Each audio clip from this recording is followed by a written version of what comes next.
practice with me, sweet cheeks? I heard that you started a jazz intern program. Yeah, I got one of those. How can I be one? Are you musical? I got a little bit of soul, you know. It looks like you got a bunch of soul, I can see. Not much. Jay, no need to come over. Just go back to telling your jokes. Cousins from Philly. Bye, Kevin. Bye, Kevin. See you later. Bye. What is that? Oh, man. What is that line? Man, I gotta watch you guys, man. My name is Kevin. I love all the women of the world. You're kind of cute, man. I got you. Folks, we got a terrific show tonight. My first guest, beautiful, talented young actress. She's going to be starring on Chicago Hope this fall. Lauren Holly. Lauren Holly is here. Lauren Holly is here. And one of my favorite actors, Oscar-nominated guy. You know him from Fargo. You know him from Boogie Nights.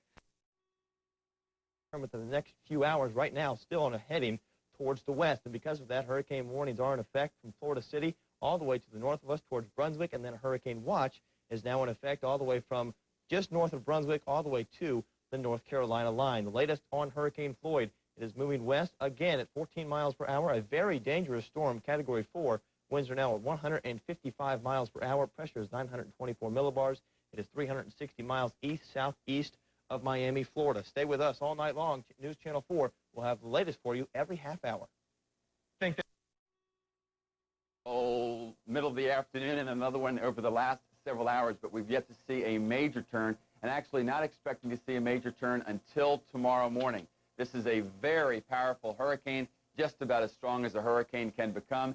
Still projecting this hurricane, the eye, to pass to the east of our beaches, talking about from St. Johns County all the way up to Glenn County, by about 60 miles. That would cause hurricane-force conditions along the beaches, and more than likely the need to evacuate the beaches sometime on Tuesday morning. We'll have another update in about 30 minutes. This has been a 12 News special report. We now join our regularly scheduled program already in progress.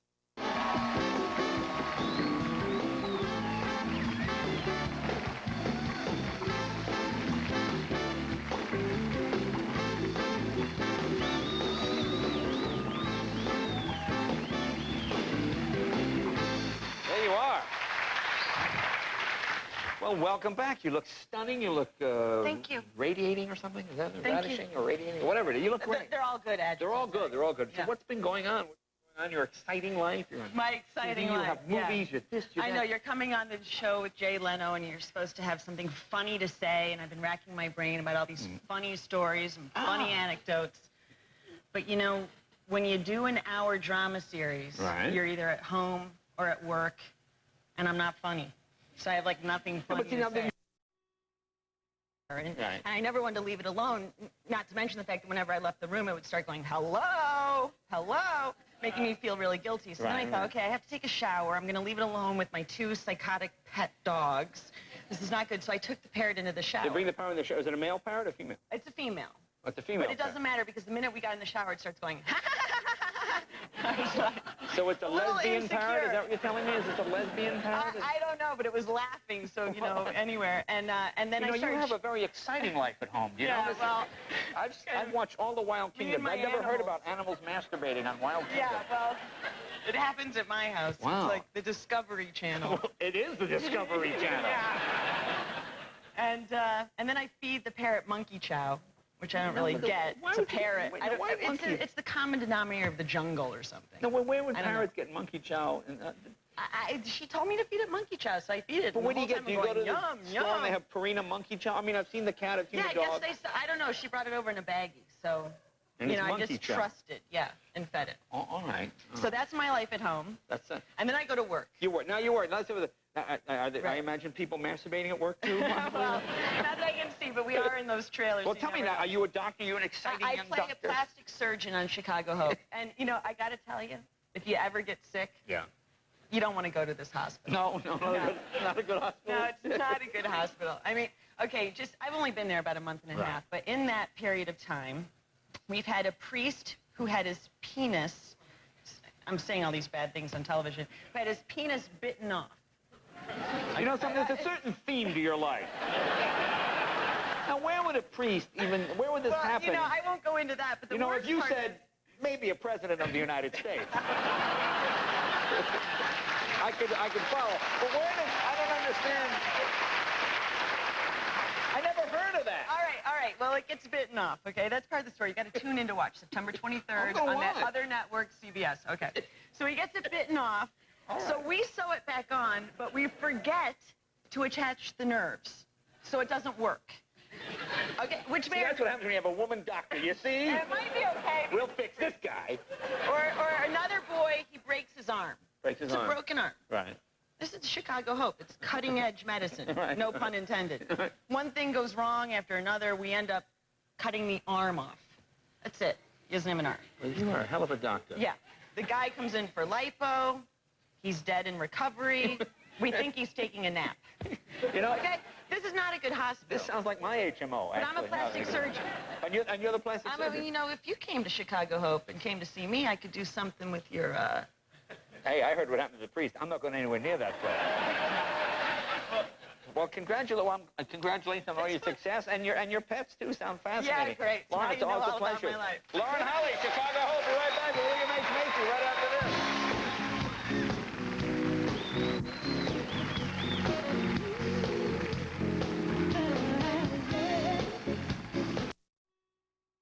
Which has been the movement now the last 24 hours at 14 miles per hour, 155 mile per hour sustained winds, 24.5 degrees north latitude, 74.7 degrees west longitude. Right there, Floyd continues to make his way toward the coast of Florida. So hurricane warnings continue in effect from Brunswick to Florida City in South Dade County. That's because hurricane conditions are expected within 24 hours. Again, this storm is now moving through the central Bahamas, a Category 4, almost Category 5 storm capable of catastrophic damage, and the movement is pretty much right toward the south coast of Florida, about 350 miles east-southeast of Miami, and it looks like there's an increasing chance that the actual eye, the center of the storm, may come ashore somewhere between Melbourne and Palm Beach, Florida, late tomorrow or tomorrow night. The official Hurricane Center forecast keeps it just offshore, but if it doesn't turn anytime soon, the likelihood increases of a landfalling eye sometime late tomorrow, well to our south. If that would happen, it might actually be good news for us because the storm would then begin to weaken substantially. But if it stays offshore and passes within 50 miles of Jacksonville on Wednesday, we could be in for a major problem here with a good deal of damage, especially out near the beaches, and some trees and power lines blown down well inland, along with the threat of tornadoes. Landfall by the National Hurricane Center expected into Carolinas sometime Thursday or Thursday night. I'll have much more on Hurricane Floyd, where he's been, where he's going, and what he's going to do to us. It's all coming up a little later on, and we will have updates all night long through the day tomorrow, at least every hour, and perhaps... This Home Depot to be pretty quiet, but that's certainly not the case. Just take a look at some of these lines. These folks have been here for hours. It's been this way all day. Folks are lined up. They're actually wrapped around the back of this store, and it's been this way at many stores for most of the day. All right, let's load this up, fill up in that man's car. Some of the hardest working people during a hurricane scare are the folks who have what you need. There you go, buddy. Push. Glenn Shelton is the general manager at Turner Ace Hardware in Jacksonville Beach. He knew it was going to be a long day even before he opened the store. We opened at 8, and I got here at 7:30, and there was already cars waiting. One after another, folks line up waiting for plywood. Hurricane Floyd has everyone on their toes. It's busy. Just one in and out. People are pretty much in a panic, is what it is. This afternoon, my husband called and asked me to go on out and get it, so I came and I ordered it. They were out, and so now I'm just back picking it up. The Parker family spent half the day at the hardware store getting supplies to board up their home. Everything that we hear, everything on the news says that people are preparing for it. And I think that's a smart idea, is to get ready just in case, and then follow the directions if they tell us to leave. So that's exactly what we plan to do. The size of the window, so that one's fine. Hey, if it blows over, we're fortunate. If it doesn't, well, we'll see what happens when we come back. And back here live at the Regency Square Home Depot, a lot of these folks you see here in line have been in line for more than 8 hours, and they say they plan to stay here until they get all the supplies they need. But the one good thing is Home Depot is taking care of these folks. They have supplied movies for the kids to watch, and they brought in pizza and Cokes for everybody to munch on. Reporting live in Arlington, Michelle Jordan, ABC 25 News. Now, it appears the beaches will be under an evacuation order sometime in the next 4.5 to 5 hours. That's because of a concern with storm surge. If we bear the brunt of a Category 5 hurricane, storm surge could leave everything from the beaches to downtown underwater. If you're asked to evacuate, here are the best routes for you to take. From Atlantic Beach, travel 9A to Interstate 295 to I-10. From Beach Boulevard, head downtown toward the Hart Expressway, 95 South, then over to 10 West. If you're closer to Butler Boulevard, you take JTB to 95 North to Interstate 10.